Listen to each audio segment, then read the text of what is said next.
Dear students and dear friends, स्वागत है अपने चैनल पॉलिटिकल साइंस एसबीएम में। मैं विकास।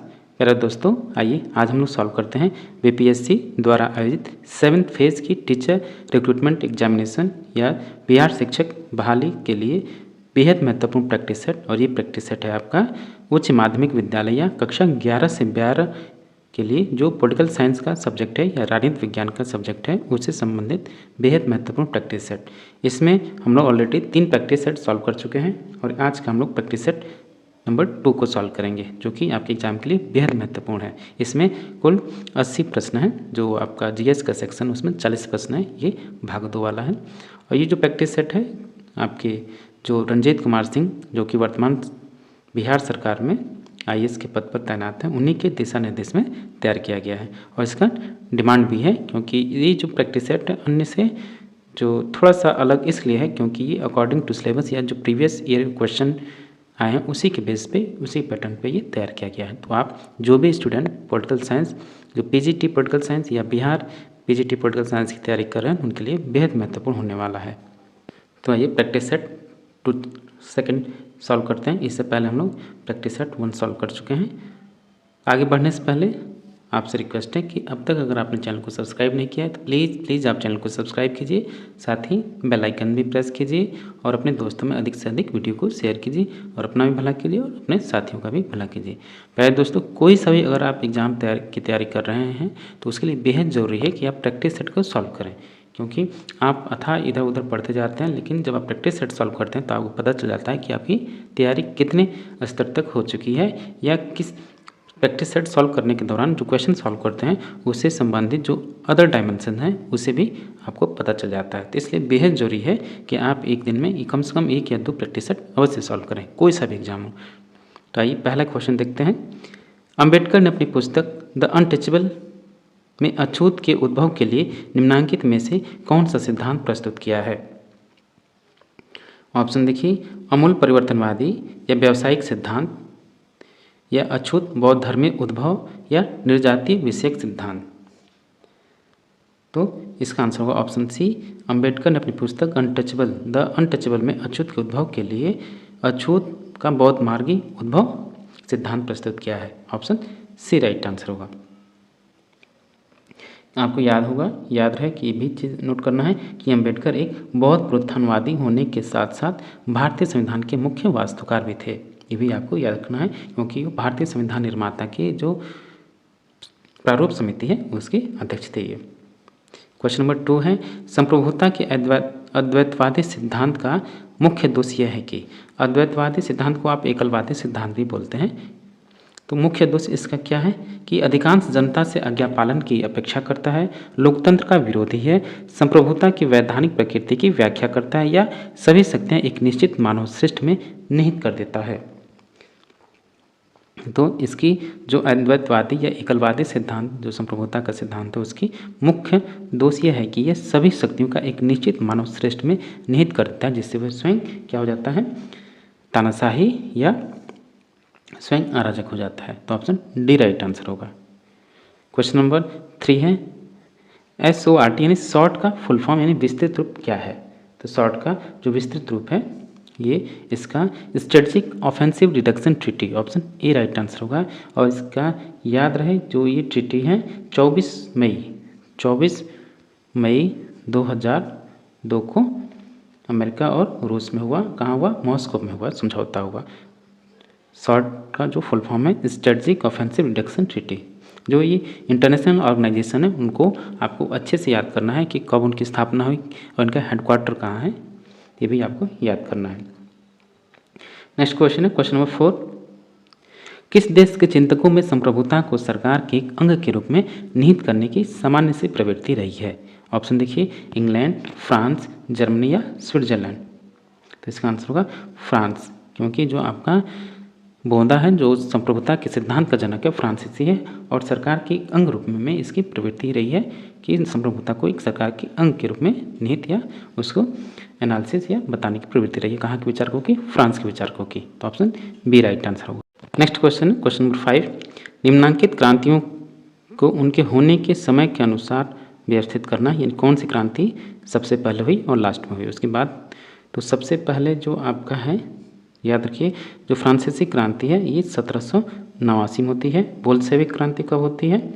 ये आपका नवंबर 1917। मंसेविक क्रांति ये 1703 में होती है, याद रखिएगा।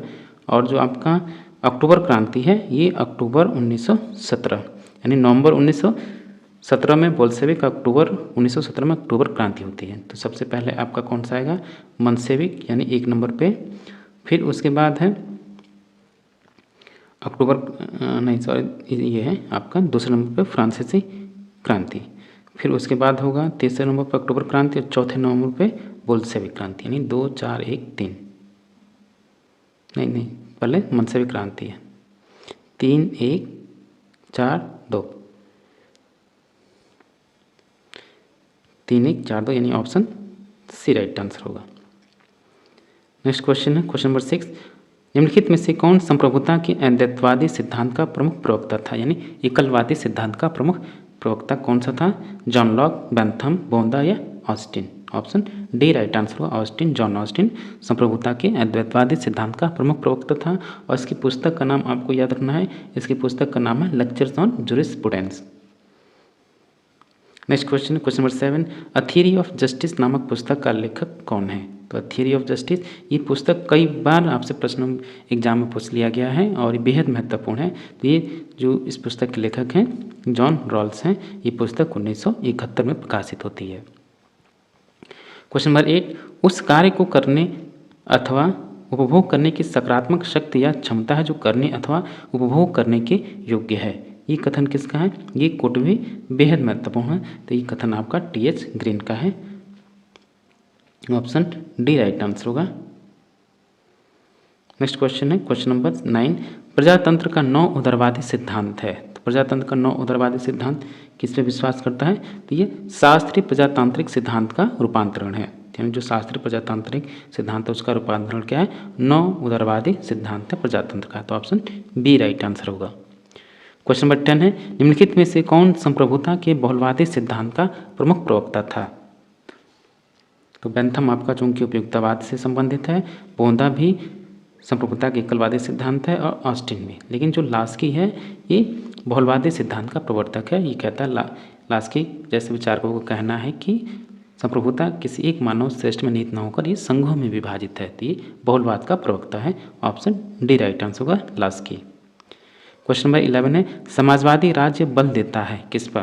राजनीतिक स्वतंत्रता पर, आर्थिक सुरक्षा पर, या व्यक्तिगत संपत्ति के अधिकार पर, या न्यायपालिका की स्वतंत्रता पर? तो समाजवादी राज्य का मुख्य विचार क्या है?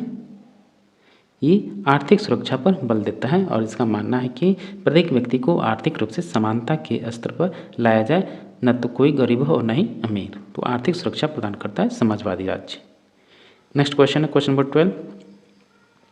स्वतंत्रता पर 4 निबंध, essay on 4 liberty, 4 essays on liberty नामक पुस्तक किसने लिखी? बेहद महत्वपूर्ण रचना है ये।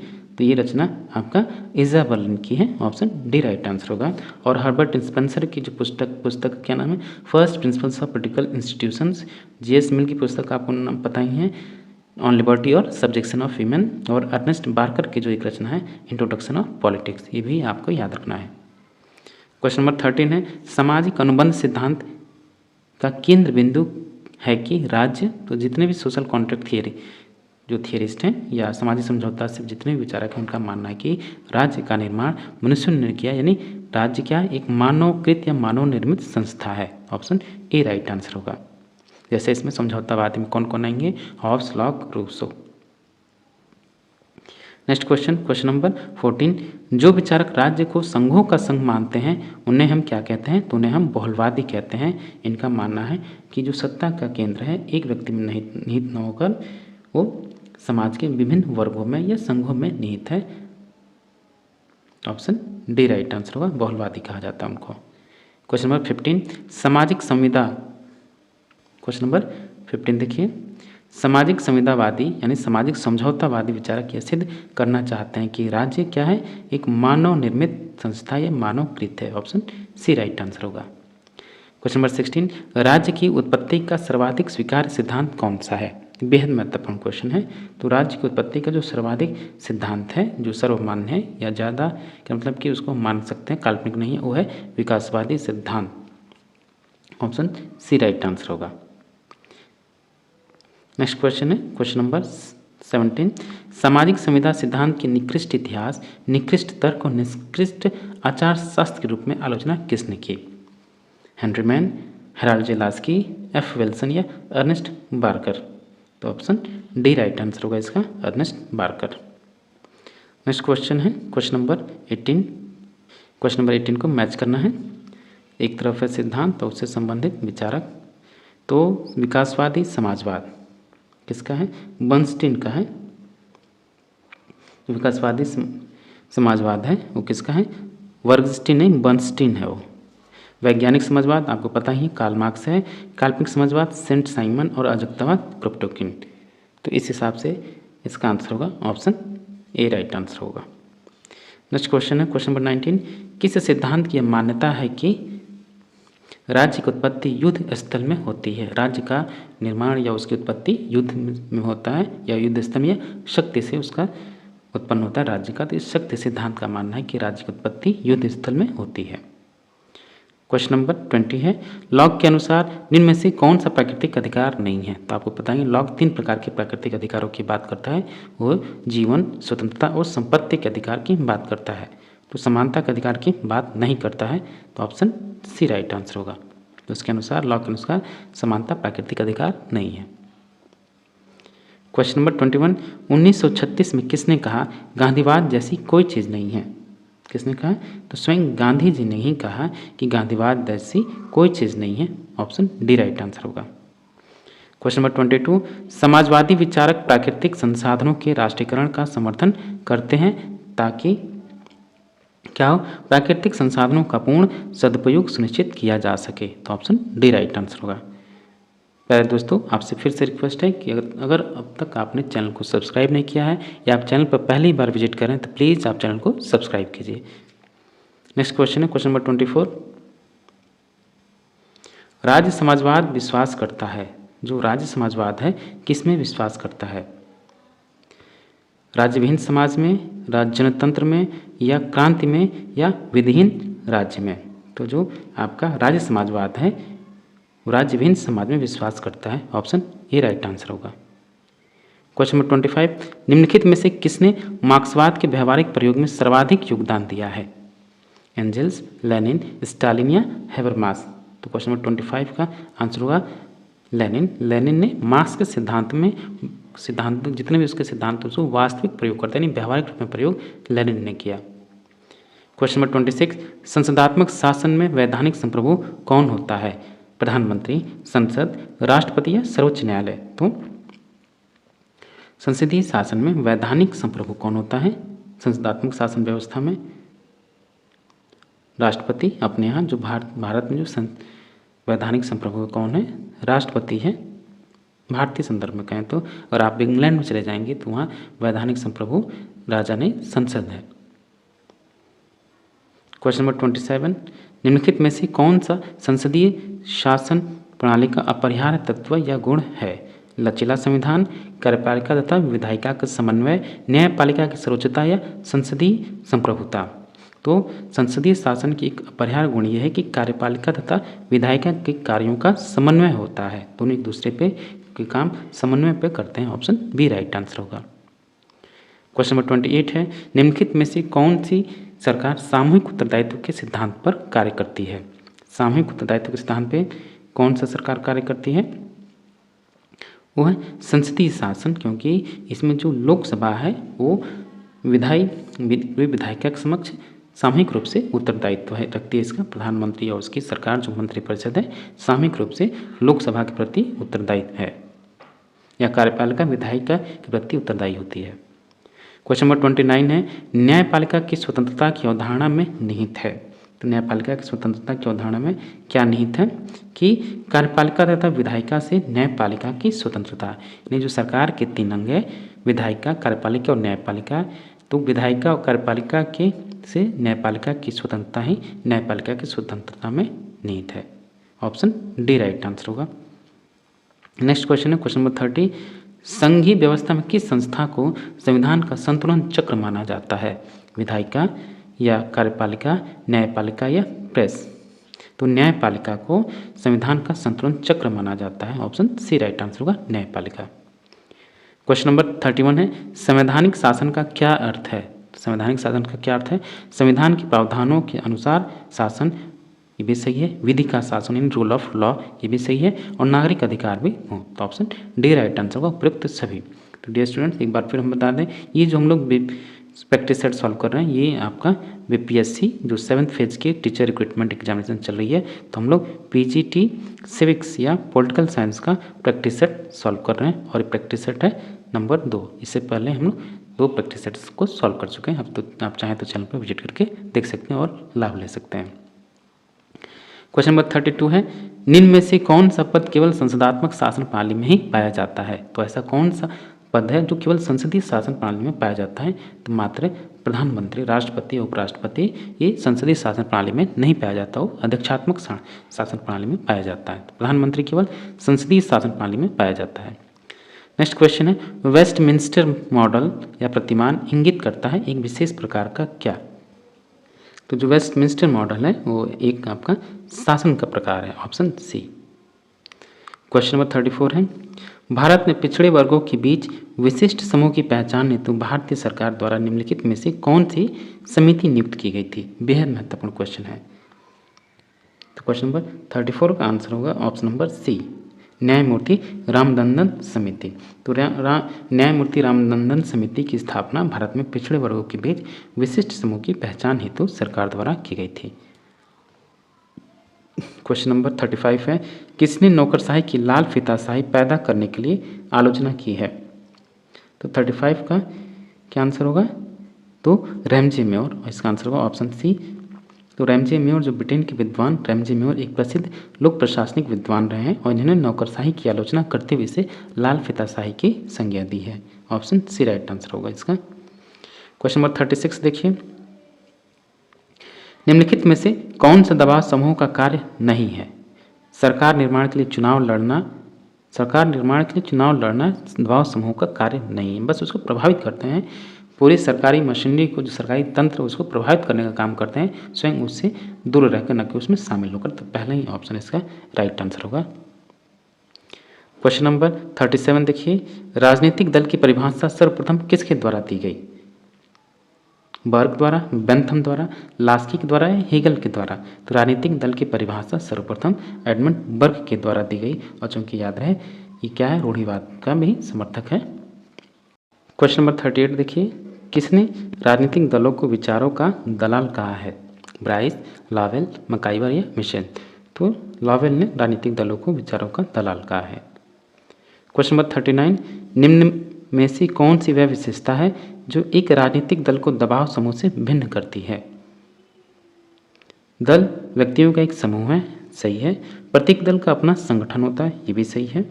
प्रत्येक दल अनिवार्यतः किसी निश्चित राजनीतिक वैचारिकी पर आधारित होता है, परंतु जितने भी दबाव समूह हैं उनका कोई निश्चित, अधिकतर जो दबाव समूह उनका कोई निश्चित विचारधारा नहीं होती, लेकिन प्रत्येक दल का एक कोई निश्चित कोई न कोई विचारधारा होती है। इसी प्रकार इसी आधार पर एक राजनीतिक दल दबाव समूह से अलग हो जाता है। और दल का अपना कोष फंड होता है, बात सही है, दोनों का अपना कोष फंड होता है, लेकिन प्रत्येक दल अनिवार्यतः किसी निश्चित राजनीतिक विचारकी पर आधारित होता है, परंतु दबाव से नहीं। दबाव समूह में कोई ऐसी जरूरी नहीं है कि वो किसी विचारधारा से समर्थित हो, तो इसलिए ऑप्शन सी राइट आंसर होगा। क्वेश्चन नंबर 40 देखिए, संसदीय शासन प्रणाली की सफलता के लिए आदर्श स्थिति क्या होनी चाहिए या क्या है? कौन सा आंसर होगा? तो संसदीय शासन प्रणाली की सफलता के लिए जरूरी है कि द्विदलीय व्यवस्था का होना, न तो एक दल का प्रधान हो, नहीं बहुदलीय व्यवस्था हो, द्विदल व्यवस्था का होना संसदीय शासन प्रणाली की सफलता के लिए एक आदर्श स्थिति है। नेक्स्ट क्वेश्चन है क्वेश्चन नंबर 41। क्वेश्चन नंबर 41 देखिए, अपने किस अधिवेशन में मुस्लिम लीग ने यह नारा दिया, विभाजन करो और यहाँ से जाओ? विभाजन करो और यहाँ से जाओ। लाहौर अधिवेशन 1940 या कराची अधिवेशन 1933 या लखनऊ अधिवेशन 1931 या कराची अधिवेशन 1943? क्वेश्चन नंबर 41 का आंसर होगा ऑप्शन डी, कराची अधिवेशन 1943 में मुस्लिम लीग ने यह स्पष्ट घोषणा किया कि अंग्रेजी सरकार अब भारत छोड़ दे और छोड़ने से पहले भारत का विभाजन कर मुस्लिम बहुल क्षेत्र को पाकिस्तान के रूप में घोषित कर दे। तो ऑप्शन डी राइट आंसर होगा इसका। क्वेश्चन नंबर 42, निम्नलिखित में से किस देश में एक दलीय व्यवस्था है? किस देश में एक दलीय व्यवस्था है? जर्मनी में, स्विट्जरलैंड में, या पाकिस्तान में, या चीन में? तो चीन में एक दलीय व्यवस्था है। वहाँ की जो साम्यवादी सरकार है वहाँ की एक ही पार्टी है, communist party of China CPC। Question number 43, प्रदत्त विधान की व्यवस्था से भिन्न निम्न में से किसकी शक्तियों में वृद्धि हुई है? जो डेलीगेटेड पावर है या जो हस्तांतरण विधान है उससे किसकी शक्तियों में इजाफा हुआ है? तो इससे नौकरशाही की शक्तियों में इजाफा हुआ है। तो ऑप्शन सी राइट आंसर होगा। क्वेश्चन नंबर 44 देखिए, भारतीय संघवाद बल देता है। तो भारतीय संघवाद किस पर बल देता है? शक्तियों के विभाजन पर, राज्यों की सुदृढ़ता पर, राष्ट्रीयताओं के साथ समझौते पर, या राष्ट्र की एकता पर? तो भारतीय संघवाद आपका राष्ट्र की एकता पर बल देता है। ऑप्शन डी राइट आंसर होगा। क्वेश्चन नंबर 45, भारतीय राष्ट्रीय कांग्रेस के ऐतिहासिक लखनऊ अधिवेशन जो कि 1916 में हुआ उसकी अध्यक्षता किसने की? तो इसकी अध्यक्षता इसी मजुमदार ने किया। ऐतिहासिक इसलिए क्योंकि इसी अधिवेशन में जो कांग्रेस के जो नरम दल और गरम दल एक साथ एक मंच पर आए, पुनः दोनों का मिलन हो गया, एक मंच पे आ गए और साथ ही मुस्लिम लीग ने इसका सपोर्ट करना प्रारंभ कर दिया। तो ऑप्शन डी राइट आंसर होगा। प्यारे दोस्तों, फिर से एक बार हम आपको बता दें, ये जो प्रैक्टिस सेट है BPSC द्वारा आयोजित 7th फेज की जो टीचर रिक्रूटमेंट एग्जामिनेशन चल रही है उसके लिए PGT पॉलिटिकल साइंस का हम लोग प्रैक्टिस सेट सॉल्व कर रहे हैं और प्रैक्टिस सेट है नंबर 2। क्वेश्चन नंबर 47 देखिए। हाँ, क्वेश्चन नंबर 46, जनता के लोकप्रिय मत द्वारा संविधान के संशोधन की अपनाई जाती है। संशोधन की पद्धति अपनाई जाती है किसके द्वारा? जनता के द्वारा स्वयं संशोधन का आरंभ किस देश में किया जाता है? तो स्विट्जरलैंड में। और आपको पता ही स्विट्जरलैंड में प्रत्यक्ष शासन का कुछ मिला जुला रूप अभी भी मिलता है। तो ऑप्शन डी राइट आंसर होगा। क्वेश्चन नंबर 47, अलिखित संविधान सामान्यतः निम्न में से किसको अपनाता है? तो अलिखित संविधान जो है रीति रिवाजों एवं जो भी प्रचलन है उसको अपनाता है। विभिन्न समयों पर निर्मित संविधि ये भी शामिल है उसमें, और न्यायिक निर्णय तो है, यानी तीनों अलिखित संविधान अपनाता है। तो ऑप्शन डी राइट आंसर होगा, उपरोक्त सभी। क्वेश्चन नंबर 48, निम्नलिखित में से कौन स्वराज पार्टी से संबंधित नहीं था? तो स्वराज पार्टी से कौन संबंधित नहीं था? तो स्वराज पार्टी से संबंधित कौन थे? CR दास थे, मोतीलाल नेहरू भी थे और BS मंजू भी थे, लेकिन PR दास इसे संबंधित नहीं थे। तो ऑप्शन बी राइट आंसर होगा, PR दास। क्वेश्चन नंबर 49, स्वराज पार्टी का मुख्य उद्देश्य क्या था? तो स्वराज पार्टी का मुख्य उद्देश्य काउंसिल में प्रवेश करना था। Option number B right answer होगा। स्वराज पार्टी का गठन असहयोग आंदोलन की असफलता के बाद 1923 में हुआ और इसका ये क्या किया इसने? विधानसभा चुनाव में भाग लेने के उद्देश्य से हुआ था इसका गठन, और साथ ही इस पार्टी का उद्देश्य था काउंसिलों के चुनाव में जीतकर विधानसभा के भीतर सरकार को बेनकाब करना। तो ऑप्शन बी राइट आंसर होगा, काउंसिल में प्रवेश करना। नेक्स्ट क्वेश्चन है क्वेश्चन नंबर 50, निम्नलिखित में से कौन स्वराज पार्टी से संबंधित था? स्वराज पार्टी से संबंधित कौन था? तो मोतीलाल नेहरू ने और CR दास ने मिलकर स्वराज पार्टी का गठन किया। मोतीलाल नेहरू इसके सचिव थे। तो ऑप्शन सी राइट आंसर होगा, Motilal Nehru. Question number 51, Cripps mission Bharat कब आया था? तो क्रिप्स मिशन भारत कब आया था? 1928 या 1940 या 1942 या 1945? तो 1942 में क्रिप्स मिशन का आगमन हुआ भारत में। क्रिप्स मिशन ने युद्ध के बाद भारत में संविधान सभा बनाने, डोमिनियन स्टेटस देने तथा भारत संघ में विभिन्न क्षेत्रीय राज्यों, देशी राज्यों आदि को पर्याप्त स्वायत्ता देने की बात की थी। तो ऑप्शन सी राइट आंसर होगा, 1942। क्वेश्चन नंबर 52, निम्न में से कौन सा युग्म सुमेलित नहीं है?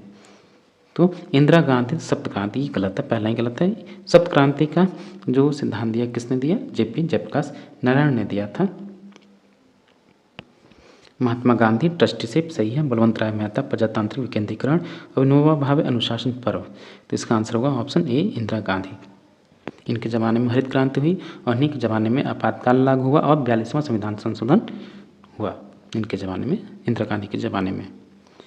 नेक्स्ट क्वेश्चन है क्वेश्चन नंबर 53, असहयोग आंदोलन इसलिए स्थगित किया गया कि, यानी असहयोग आंदोलन क्यों स्थगित किया गया? आपको कारण बताना है। तो असहयोग आंदोलन इसलिए स्थगित किया गया कि इससे यह पता चलने लगा कि जनता हिंसा के प्रयोग को वरीयता देने लगी थी। तो ऑप्शन बी राइट आंसर होगा। इसी आधार पर 4 फरवरी 1922 को महात्मा गांधी ने इस आंदोलन को स्थगित कर दिया, क्योंकि 4 फरवरी 1922 की घटना को जो गोरखपुर का एक जो गोरखपुर जिला है उसमें चौरी चौरा जगह उससे वहाँ पे कुछ सत्याग्रहियों ने या भारतीयों ने ब्रिटिश पुलिस अधिकारियों या उसके जो सहयोगी थे उस पर हमला कर दिया। उसमें लगभग 22 लोगों की जान गई। इस वजह से यह आंदोलन हिंसक हो गया, जिसके कारण महात्मा गांधी को इस असहयोग आंदोलन को समाप्त करना पड़ा या स्थगित करना पड़ा। क्वेश्चन नंबर 54 देखिए, निम्न में से कौन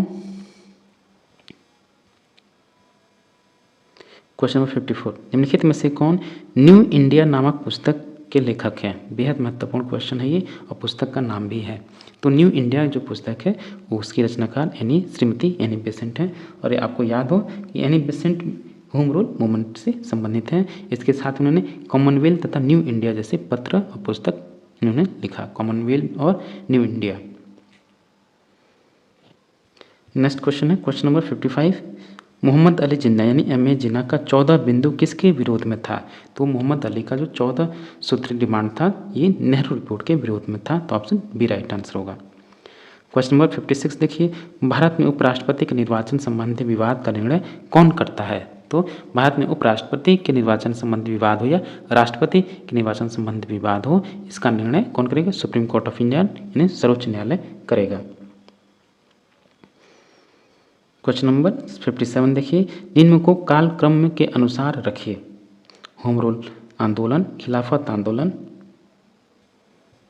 दांडी मार्च या चंपारण सत्याग्रह। तो आपका होम रूल मूवमेंट 1916 में हुआ, खिलाफत आंदोलन 1920 में, दांडी मार्च 1930 और चंपारण सत्याग्रह कब हुआ? 1917 में। तो इसका आंसर होगा option number A right answer होगा। क्वेश्चन नंबर 58 देखिए, भारतीय संविधान का कौन सा अनुच्छेद संसद को नागरिकता के अधिकार को नियमित या रेगुलेट करने की शक्ति प्रदान करता है?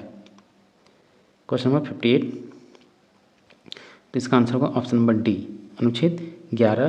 अनुच्छेद 11 कहता है कि संसद द्वारा नागरिकता के अधिकार का विधि द्वारा विनियमन किया जाना, अधिकार का विधि द्वारा विनियमन किया जाना यानी रेगुलेट किया जाना। ऑप्शन डी राइट आंसर होगा अनुच्छेद 11। क्वेश्चन नंबर 59, निम्नांकित में से कौन सा संविधान का अंग नहीं है? कौन सा संविधान का अंग नहीं है या कौन सी, ये प्रश्न ऐसे भी पूछा जा सकता है कौन से इसमें से संवैधानिक संस्था नहीं है, ये संविधानेतर संस्था है? तो निर्वाचन आयोग, वित्त आयोग और अंतर्राज्यीय परिषद, इन तीनों का उल्लेख भारतीय संविधान में किया गया है। तो जो कैसे निर्वाचन आयोग जो है आपका अनुच्छेद 324 है, वित्त आयोग 280 है और जो आपका अंतर्राज्यीय परिषद है 263 में इसका उल्लेख किया गया है। और योजना आयोग जो है इस संवैधानिक संस्था नहीं है बल्कि मंत्रिमंडलीय प्रस्ताव के द्वारा 1950 में इसका गठन हुआ, मार्च 1950 में। तो ऑप्शन डी राइट आंसर होगा, योजना आयोग संविधान का अंग नहीं है। क्वेश्चन नंबर 60, असहयोग आंदोलन इसलिए स्थगित किया गया क्योंकि इससे यह पता चलने लगा कि जनता हिंसा का प्रयोग को वरीयता देने लगी थी। तो ऑप्शन बी राइट आंसर होगा। नेक्स्ट क्वेश्चन है क्वेश्चन नंबर 61, भारतीय संविधान के अनुच्छेद 18 के अंतर्गत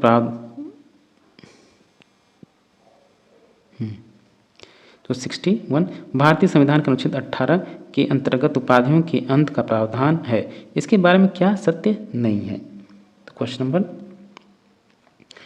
61 देखिए, नागरिक किसी विदेशी राज्य से कोई उपाधि स्वीकार नहीं करेगा, ये सही है। एक व्यक्ति जो भारत का नागरिक नहीं है राज्य के अधीन लाभ के पद को धारण करते हुए किसी विदेशी राज्य से कोई उपाधि राष्ट्रपति की सहमति के बिना स्वीकार नहीं करेगा, ये भी सही है। और राज्य विद्या अथवा सैनिक विशिष्टता हेतु कोई उपाधि प्रदान नहीं करेगा, क्योंकि ये गलत है।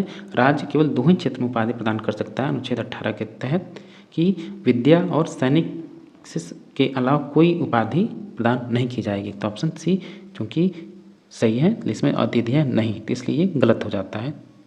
तो इसका आंसर सी राइट आंसर होगा। क्वेश्चन नंबर 62, निम्नलिखित में से कौन कांग्रेस सोशलिस्ट पार्टी से संबंधित नहीं था? तो कांग्रेस सोशलिस्ट पार्टी जो है उससे संबंधित डॉक्टर राम मनोहर लोहिया हैं, जयप्रकाश नारायण है, आचार्य नरेंद्र देव हैं, तीनों ही सोशलिस्ट थे, परंतु गोविंद बल्लभ पंत ये कट्टर कांग्रेसी थे, तो ये इनसे संबंधित नहीं है सोशलिस्ट पार्टी से। तो ऑप्शन ए राइट आंसर होगा।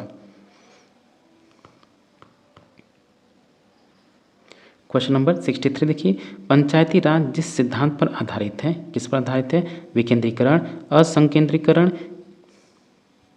या लोकतांत्रिक विकेंद्रीकरण या लोकतांत्रिक केंद्रीयवाद। तो जो पंचायती राज आपका लोकतांत्रिक विकेंद्रीकरण पर आधारित है, तो ऑप्शन सी राइट आंसर होगा। क्वेश्चन नंबर 64 देखिए,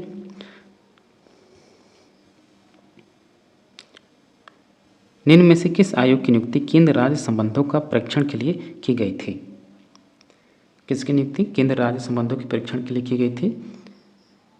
तो जो सरकारिया आयोग है 1983 में इसका गठन हुआ और इसने क्या किया, केंद्र राज्य संबंधों की जांच पड़ताल के लिए इसकी स्थापना की गई थी। ऑप्शन सी राइट आंसर होगा। क्वेश्चन नंबर 65 देखिए, भारतीय संविधान स्पष्टतः प्रेस की स्वतंत्रता की व्यवस्था नहीं करता, परंतु यह स्वतंत्रता अंतर्निहित है। किस अनुच्छेद में प्रेस की स्वतंत्रता अंतर्निहित है? तो ये बेहद महत्वपूर्ण क्वेश्चन है, आपको हमेशा याद रखना है कि 1919(1) अनुच्छेद 19(1) में प्रेस की स्वतंत्रता अंतर्निहित है। ऑप्शन ए राइट आंसर होगा। क्वेश्चन नंबर 66 देखिए, भारत का राष्ट्रपति अपनी निषेधाधिकार शक्ति यानी वीटो का प्रयोग कर सकता है। कब कर सकता है भारत का राष्ट्रपति? तो केवल साधारण विधेयकों के लिए ही वीटो पावर यूज कर सकता है, न कि संसद द्वारा पारित सभी विधेयकों के लिए। गलत है जाएगा ये। और केवल संविधान संशोधन में इसका वीटो का प्रयोग नहीं कर सकता, धन विधेयक में तो कर ही नहीं सकता। तो केवल ऑप्शन डी राइट आंसर, केवल साधारण विधेयकों के लिए वीटो का पावर यूज कर सकता है राष्ट्रपति। क्वेश्चन नंबर 67, कोलंबो प्रस्ताव का संबंध किससे है? तो कोलंबो प्रस्ताव का संबंध आपको हमेशा याद रखना, ये कोलंबो लिख दिया, नहीं कि केवल श्रीलंका संबंधित है, नहीं, भारत चीन सीमा विवाद से संबंधित है कोलंबो प्रस्ताव। मीडिएटर का काम किया था श्रीलंका ने उनकी शांति बहाली में। तो ऑप्शन ए राइट आंसर होगा। क्वेश्चन नंबर 68, निम्नलिखित में से कौन सही नहीं है? मंत्रिपरिषद लोकसभा के प्रति सामूहिक रूप से उत्तरदायी है, ये सही है। एक मंत्री जो किसी भी सदन का सदस्य नहीं है 6 माह की अवधि के बाद भी मंत्री रह सकता है, गलत है। 6 महीने के बाद उसे किसी न किसी 6 महीने के अंतर्गत किसी न किसी सदन का सदस्य होना अनिवार्य है, नहीं तो ये माना जाएगा कि उस दिन से उसका पद रिक्त है। ऑप्शन सी, मंत्री राष्ट्रपति के प्रसाद पर्यंत पद धारण करते हैं, सही है। मंत्रियों का वेतन दूसरी सूची में विनिर्दिष्ट है, तो ऑप्शन 2 गलत है, इसलिए बी राइट आंसर होगा। नेक्स्ट क्वेश्चन है क्वेश्चन नंबर 69, निम्नलिखित में से किस संबंध में भारतीय संविधान के अंतर्गत संसद की दोनों सदनों की संयुक्त बैठक का प्रावधान है? भारत के उपराष्ट्रपति का निर्वाचन हो या वित्त विधेयक हो या सामान्य विधेयक हो या संविधान विधेयक संशोधन हो। तो अनुच्छेद 108 के अंतर्गत याद रखिएगा, अनुच्छेद जो 108 है उसके अंतर्गत सामान्य विधेयकों के लिए संयुक्त रूप से दोनों सदनों की बैठक का प्रावधान है। इस बैठक की अध्यक्षता लोकसभा का अध्यक्ष यानी स्पीकर करता है, ये भी याद रखना आपको। क्वेश्चन नंबर 70 है, भारतीय संविधान के किस अनुच्छेद में लिखा है कि मंत्रीगण व्यक्तिगत तथा सामूहिक रूप से लोकसभा के प्रति उत्तरदायी हैं? तो क्वेश्चन नंबर 70 का आंसर होगा ऑप्शन बी, अनुच्छेद 75। तो अनुच्छेद 75 में अनुच्छेद 75(3) में उल्लेख है कि मंत्रीगण व्यक्तिगत तथा सामूहिक रूप से लोकसभा के प्रति उत्तरदायी हैं। ऑप्शन बी राइट आंसर होगा। क्वेश्चन नंबर 71 देखिए, किस संशोधन द्वारा भारत में महिलाओं के लिए ग्राम पंचायतों में 30% स्थान आरक्षित किए गए? तो जो आपका 73वां संविधान संशोधन 1993 के तहत पंचायती राज व्यवस्था लागू हुई, उसमें महिलाओं को कुल सीटों का 30% आरक्षित कर दिया गया महिलाओं के लिए। क्वेश्चन नंबर 72 देखिए, नेक्स्ट क्वेश्चन है, निम्नलिखित में से कौन सा भारतीय राज्य था जहां सबसे पहले पंचायती राज लागू हुई? ये भी क्वेश्चन महत्वपूर्ण है। तो सबसे पहले जो पंचायती राज व्यवस्था लागू हुई राजस्थान में लागू हुई 2 अक्टूबर 1959 को। 2 अक्टूबर 1959 को कहाँ लागू किया गया? जवाहरलाल नेहरू ने किया इसका उद्घाटन राजस्थान के नागौर जिले में। ऑप्शन ए राइट आंसर होगा राजस्थान। क्वेश्चन नंबर 73 है, उन विषयों पर कौन कानून बनाएगा जो भारतीय संविधान में दी गई तीनों सूची में से किसी में भी उल्लिखित नहीं है? तो तो उस पर कानून बनाना केवल और केवल अनन्य अधिकार संसद को है, यानी केंद्र बनाएगा उस पर कानून। क्वेश्चन नंबर 74 देखिए। प्यारे दोस्तों, फिर से आपसे एक बार रिक्वेस्ट है कि प्लीज़ आप चैनल को सब्सक्राइब कीजिए। अगर अब तक आपने सब्सक्राइब नहीं किया है तो, या पहली बार चैनल पर विजिट कर रहे हैं तो प्लीज़ आप चैनल को सब्सक्राइब कीजिए, साथ ही बेल आइकन प्रेस कीजिए। और ये जो प्रैक्टिस सेट है आपका बीपीएससी, टीआरई या पॉलिटिकल साइंस के से संबंधित किसी भी एग्जाम, पीजीटी, कहीं का भी आप तैयारी करें उसके लिए बेहद महत्वपूर्ण है। पीजीटी, पॉलिटिकल साइंस या नागरिक शास्त्र या राजनीति शास्त्र का ये प्रैक्टिस सेट हम लोग सॉल्व कर रहे हैं। क्वेश्चन नंबर 74, भारतीय संविधान तदर्थ न्यायाधीशों की नियुक्ति की व्यवस्था करता है। सर्वोच्च न्यायालय में, उच्च न्यायालय में, जिला एवं सत्र न्यायालय में, या इन सभी में? तो इसका आंसर ऑप्शन बी, उच्च न्यायालय में तदर्थ न्यायाधीशों की नियुक्ति की जाती है। क्वेश्चन नंबर 75, किस संवैधानिक संशोधन के अंतर्गत पंचायती राज को संवैधानिक आधार प्रदान किया गया? तो 73वां संविधान संशोधन 1993 के द्वारा पंचायती राज व्यवस्थाओं को संवैधानिक आधार प्रदान किया गया। नेक्स्ट क्वेश्चन है क्वेश्चन नंबर 76, कि भारतीय संविधान के अनुच्छेद 18 के अंतर्गत उपाधियों के अंत का प्रावधान है, इसके बारे में क्या सत्य नहीं है? इसका answer option C right answer होगा। क्वेश्चन नंबर 77, निम्न में से कौन सा कथन सही नहीं है? कौन सा कथन सही नहीं है? भारत का राष्ट्रपति राज्यसभा को विघटित कर सकता है, यही कथन सही नहीं, गलत है। भारत का जो राज्यसभा है कभी विघटित होती नहीं है, उसके जो सदस्य हैं प्रति 2 वर्ष बाद 1/3 सदस्यों के अपने आप कार्य मुक्त हो जाते हैं, बल्कि विघटन नहीं होता है। तो option A he right answer होगा इसका। क्वेश्चन नंबर 78 है, भारत में राज्य विधि की संवैधानिक वैधता को चुनौती दी जा सकती है, यानी भारत के राज्य के द्वारा, राज्य विधानमंडल के द्वारा कोई कानून बनाया जाता है तो उसको चुनौती या उसकी वैधता को चुनौती कहाँ दी जा सकती है? तो उच्च न्यायालय तथा सर्वोच्च न्यायालय दोनों में दी जा सकती है। ऑप्शन सी राइट आंसर होगा। नेक्स्ट क्वेश्चन है क्वेश्चन नंबर 79, राष्ट्रपति के निर्वाचन संबंधी विवाद का निर्णय किसके द्वारा किया जाता है? तभी हम लोग प्रीवियस क्वेश्चन में हम लोग पढ़ चुके हैं। यदि राष्ट्रपति संबंधी और उपराष्ट्रपति के चुनाव से संबंधित किसी प्रकार का विवाद उत्पन्न होता है तो उसका अंतिम निर्णयकर्ता कौन है? सर्वोच्च न्यायालय है। ऑप्शन बी राइट आंसर होगा। क्वेश्चन नंबर 80 और लास्ट क्वेश्चन है इस प्रैक्टिस सेट का, कि भारत में कोई मंत्री जो मंत्री परिषद से त्यागपत्र देना चाहता है तो अपना त्यागपत्र किसको संबोधित कर सकता है? किसको संबोधित करेगा?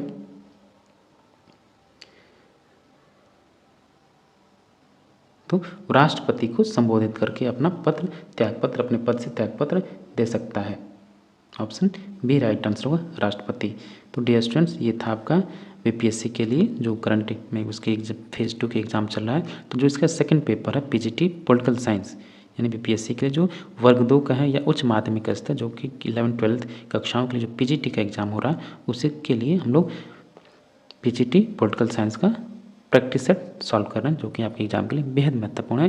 तो आशा है कि आप इसको अच्छे से सॉल्व करेंगे, तैयारी करेंगे, और कोई सा भी एग्ज़ाम है उसको क्रैक करना है तो आपको प्रीवियस ईयर क्वेश्चन पेपर को जरूर सॉल्व करना चाहिए और प्रैक्टिस सेट को जरूर लगातार सॉल्व करना चाहिए। इससे आपकी तैयारी और मजबूत होती है और आपकी परीक्षा में एक सीट अपने लिए सुरक्षित करने में और आपकी लाभदायक और आपकी संभावना बढ़ जाती है। इसी आशा के साथ कि आपका सिलेक्शन हो, जल्द नौकरी पाएँ।